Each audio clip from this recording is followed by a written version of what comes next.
right, welcome everybody back to Birds of a Feather with Dustin and Alan. Alan, aka the Unraveler, Dustin, apparently the sidekick. He Yeah. doesn't I changed my name so it says AKA the guy with no moniker. the guy with the moniker, aka the sidekick. That's right. I'm the Robin to your Batman. That's it, absolutely. After all these years, we finally figured out our roles, man. Yes, good. Whew. How's your day going, man? That's good. Yeah, it's good, man. Just busy, busy, Uh, busy, busy. Good. I mean, I guess good. I don't know, but I mean, it's good. It's good if it's business busy. Yeah, no, it is. It's good, man. Just life. Life is good. Life is good. Yep, same here. Same here. So anyway, we don't need to bore our listeners with or our viewers with our personal like Yeah, interaction. pleasantries. Although that was the point of the show anyway, just you and I Yeah, connect, and we're just letting people be flies on a wall and squawk with us. So that's the goal here. Which by the way, if you're viewing this, I hope that you make some comments and subscribe, like, do the whole nine yards.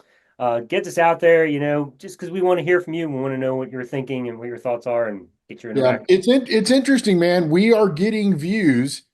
Um, and I even got three messages this last week from one person who is still in the theological world from our circle, and two from people who are no longer in those circles because they are now agnostic or atheist as well. Really? Yeah, and they said they really enjoyed the show. They like really what they like is how laid back it is. We're not trying to be real formal and super formatted. They really dug that and they liked the content. The conversational way that we are approaching it is easy to listen to, apparently. So that's good, man. That was encouraging. I'll let you know who they were later, not right now. That's fine. No, that's very encouraging, and I love it because that is our goal. Because I don't want this to be all plotted out. This is a good chance for you and I just to flesh stuff out and figure out life together and let other people join in with us. Because I'm Yeah. sure and hopefully, like I said, if you're viewing, you've got some thoughts too. Because we would love to hear them. Because Dustin and I are also open to growing and learning from you all. It's not just about us. So Yep. anyway, so let's just take it back to our last episode. I believe the last comment you made was, and Tammy Jelinek wrote an article, blah, and I cut you off. Uh, So why don't you roll with that, and we'll see where this goes. yeah. So she wrote that article on the language of creation. I'm not sure if you remember that. Man, it was just a brilliant, brilliant article. And I think I actually have it if anybody ever wants to read it. But it was basically, it introduced the idea, which really is what, if you start studying the A&E culture, then, and I'm sure Joshua Bowen would attest to this, you begin to understand that the stories in the Old Testament have predecessors. And, and they're not, the stuff we read in the Old Testament is not new. She wrote an article on introducing the idea that the creation language in Genesis 1 and 2 was forming a people group, a temple system, and covenant. That was the creation.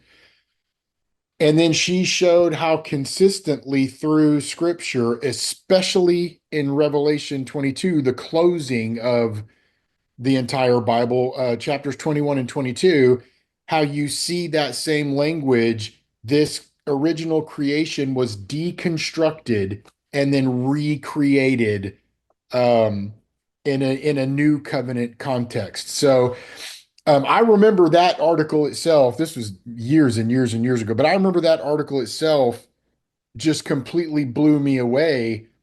But what it did, because the context of our conversation was Israel only, that's what we were talking about. And I remember that pushing me kind of closer in that direction because the creation language is for a people group. It's for a covenant system.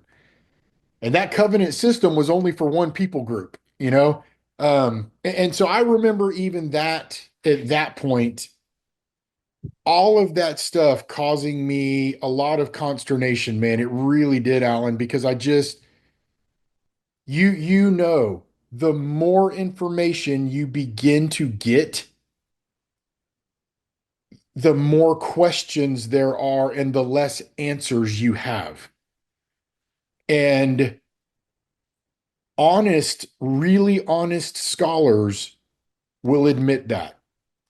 They will admit this isn't nearly as cut and dry as what Christianity tries to make it out to be. It's just not.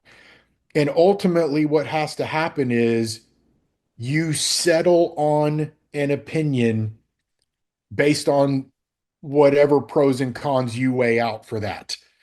Um, which that's interesting as well, because I could not look at the preponderance of evidence and land in any Christian camp. I just couldn't. In fact, the insurmountable evidence pushed me out of it. Um, that's not what pushed me into rejecting that notion of a God, but it certainly pushed me completely out of Christianity. Studying the construct itself completely pushed me out. I don't know if that makes any sense. Yeah, well, I mean, some of the things you're saying there are definitely driving with me. I was just watching I don't know if you know who Matt Dillahunty is. Hmm? Uh, he does a show called The Hang Up, and I love this guy.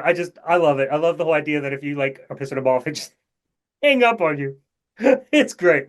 But and so he like if you're gonna call in, he wants you to actually be honest with the information and deal with it. Don't just bullshit him the whole time. Um, but this last episode I was watching, he had a guest host on, and I forget what the guy's name is, and I apologize to you if you ever see this, whoever you were, the guest host. He was awesome too.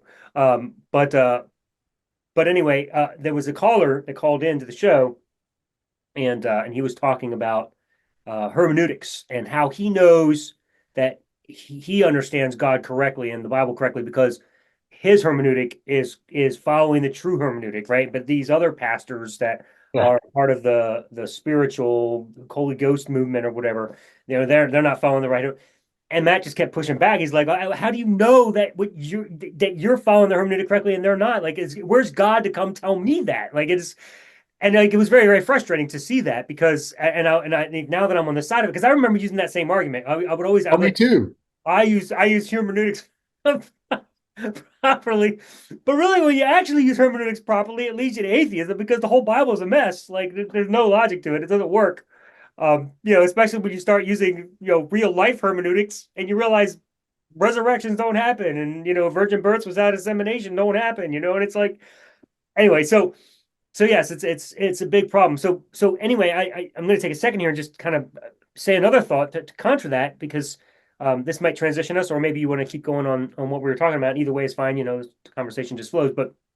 Um, but you have those who are trying to argue for the empirical, logical, um, hermeneutical principles that we can prove the Bible is true and blah blah blah because of that. And then you have those on the other side who are more of the experiential, spiritual flowing Right. people that their argument is, well, the reason you left Christianity, when we were just you and I have been engaging with somebody recently on my Facebook wall that jumped into one of my posts about the virgin birth actually. Um, and his argument was, well, the reason you guys left is because you didn't have the miraculous spiritual encounters that I had with God. If you had that, then you would know. So it seems like no matter where you fall, it's my God is the correct one because either I have the right hermeneutics or I have the right spiritual experience, and all those other yahoos don't have the right spiritual experience. And it just, when you start to think about it, it just becomes absolutely asinine because this isn't just all a united front of Christians saying we all had the same experience and Joseph Smith had this outside one. It's within Christianity. They all have different experiences and they all have different interpretations based on their hermeneutics. And yet they're all arguing that their God is right and this other Christian's God is wrong and blah. And that's a straw man and we're right and you're wrong. And Well, it's like soup. well, yeah, but and the point that you're making right now, man, and if you're listening to this and you're a Christian, I hope you pay attention right here. What they don't say is just how grave that issue is. Because, and you and I know, man, we ran in these circles. We know these people well. One group will say behind closed doors that the other group is not actually saved. Oh, They'll yes. they'll give them lip service publicly. Oh, well, we're all, united in essentials and liberty on non-essentials and whatever. That's all BS. It's subterfuge. Behind closed doors, each of those groups will say that the other group is probably not actually saved. That's what goes on behind closed doors. The other thing is, man, paint a picture of John Piper's God. Okay? Paint a picture. Oh, that's my little thing. Uh, Apparently, if you do this, yeah, it's yeah. let me see That's if a I that's a can that's a I do it. paintbrush, man. Yeah. Um, Dustin, you can speak. You raise your hand. that's right. If you paint a picture of John Piper's God, a completely sovereign, and by sovereign, not the way the Bible uses it in terms of jurisdictional sovereign, because that's how the Bible used the term sovereignty, not this philosophical crap that Calvinists come up with, or really anyone. But his God is literally sovereign over the thought processes, heart, chemical makeup, synapses in the brain. He's sovereign over all of it. He predestined some people for hell, he predestined some people for heaven. John Piper's God is intense. Now paint a picture of a charismatic's God. The character of those two gods is starkly different. Darkly. Starkly different. How can you have two people with the exact same Holy Spirit, the exact same God inspired book of all truth, which the Holy Spirit is supposed to lead you all into, and not have unison on even the character of God? Well, and it's not just the charismatics versus the deep Oh, thinker. I know. I know. Even if you take Paul Washer's God or Piper's God, which are pretty similar, Yeah. you compare that to Joel Osteen's God. Holy Yep. shit! Yeah. It's like what? And Yeah. yet they're all sure that their God is real. Well, but the problem with that comparison is most people would dismiss Joel Osteen, but now compare Piper's God to John MacArthur's God. Yeah, but the question is, hundreds of thousands of I people know. follow Osteen. So who gets to determine that his Yeah. God is false and Piper's is right? Like I don't like that. Yeah. That's the point we're making here. Is like we there's no judge and jury here, and the only one that would be God if he existed. But where is he to tell us who's right? Where? There is no. Like, he's not here. He's never shown up to He's say, in seminary, "Hey, dude. what's that?" He's in seminary. He's That's in seminary. the And he's never scholars know, he's never shown up once to tell anybody which person on planet Earth got it right. Like he's never which is around. pretty important. Like, well, yeah, it's pretty important. All he left us was with his book that everybody interprets differently, and then those who don't feel like interpreting it, they just claim, "Oh, I had an experience, and my God is right." And it's like, and then you ask him, "Okay, fine," and then this person that I was talking about, he says, "Well, the reason my experience was different than Joseph Smith's." And get this, this was what blew my mind. Man, I know. His initial arguments was it's about spiritual experience, it's about having a miraculous moment with God, these encounters, spiritual. And then his argument, his response to why his is true and Joseph Smith's isn't, he goes into all the empirical arguments for Jesus's resurrection and the witnesses. And I'm like, oh, yeah, I'm sorry. I thought it was about the experience. And now you're trying to prove your experience based on all the empirical evidence. Which I'm is funny confused.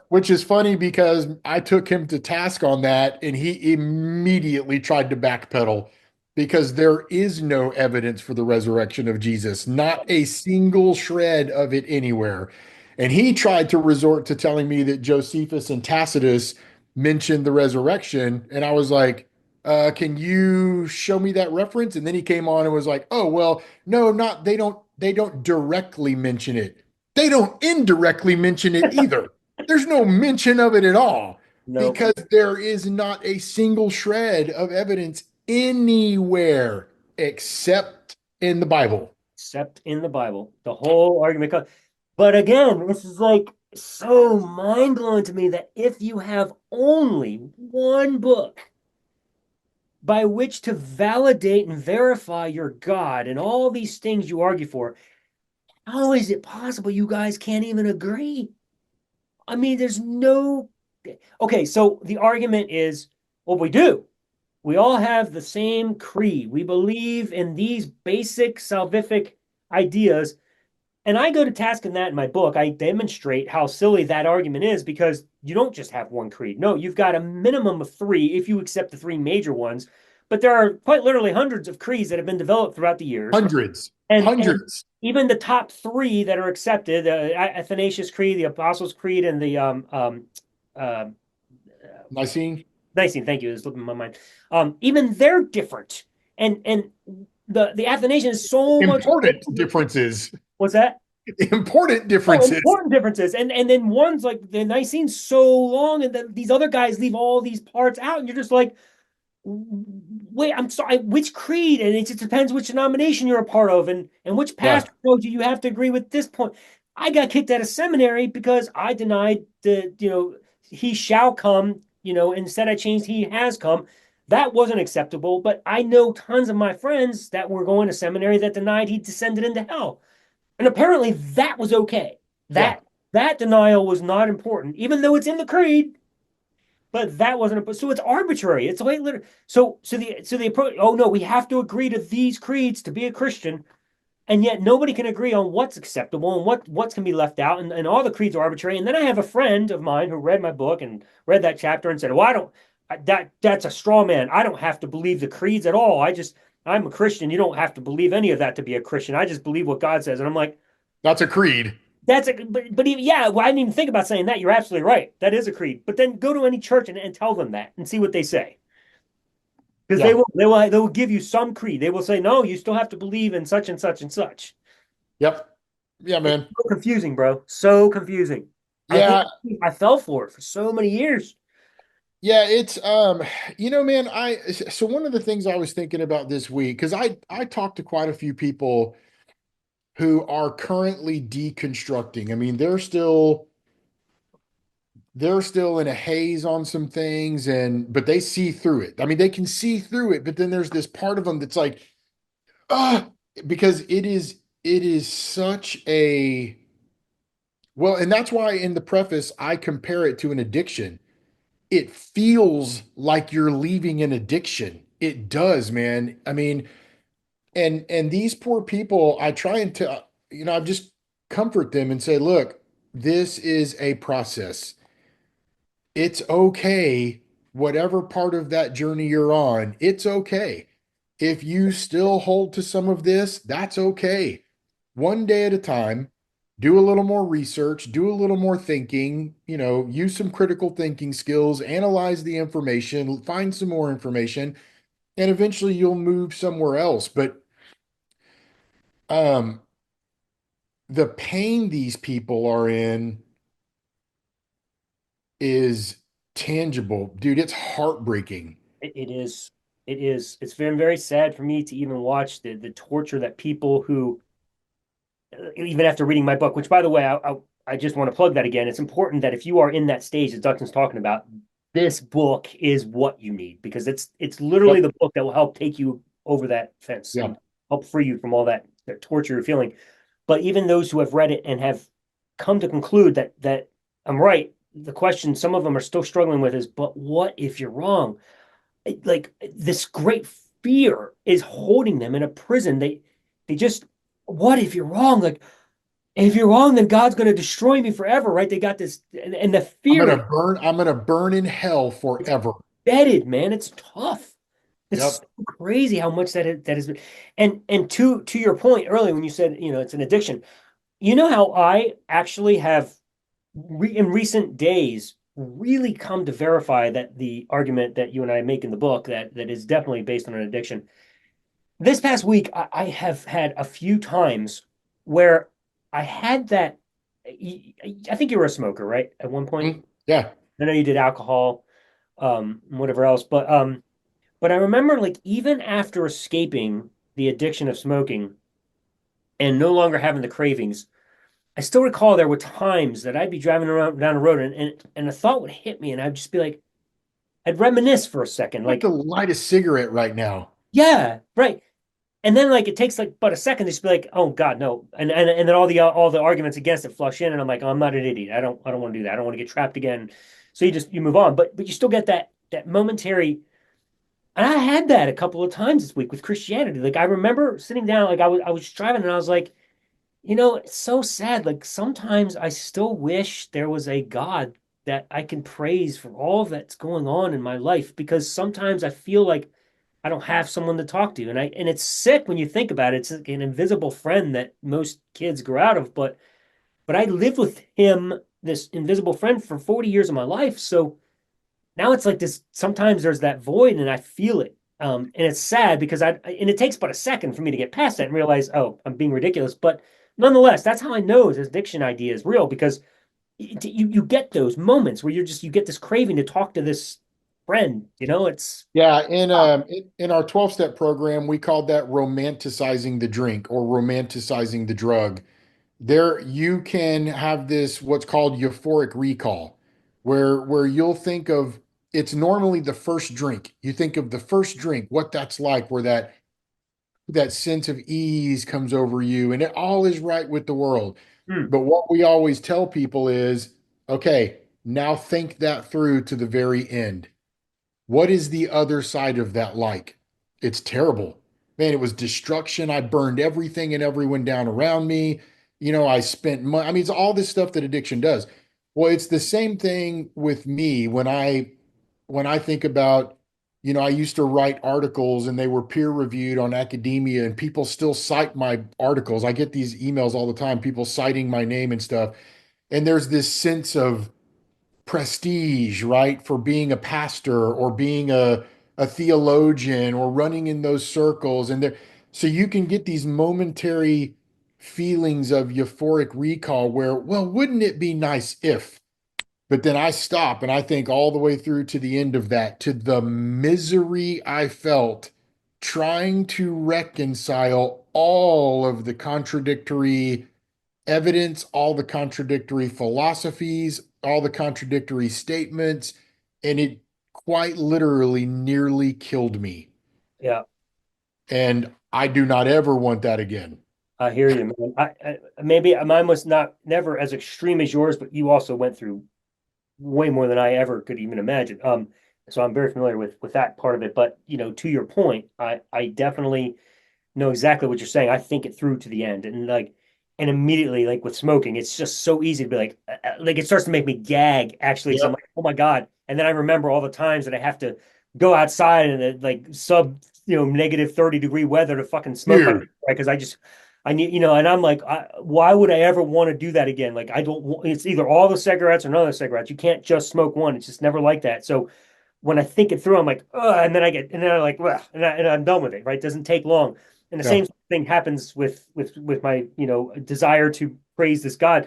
It takes me but a second to realize what am I thinking. It's like being best friends and sitting on Santa Claus's lap. Like it's odd. It's just an awkward thing. So I think it through and I'm done with it. But yeah, I mean I get all the feelings and ironically mine never is because of a fear of hell. Somehow you and I got out of that even Yeah, while we got out of that years back. yeah, even while we were Christians. So I never have the worry that what if I'm wrong, I'm going to be suffering eternally. That just it doesn't really matter to me because really as a Christian or as an atheist, my end is going to be the same if I'm wrong because this is just going to be annihilation anyway. So it doesn't really Yeah. matter.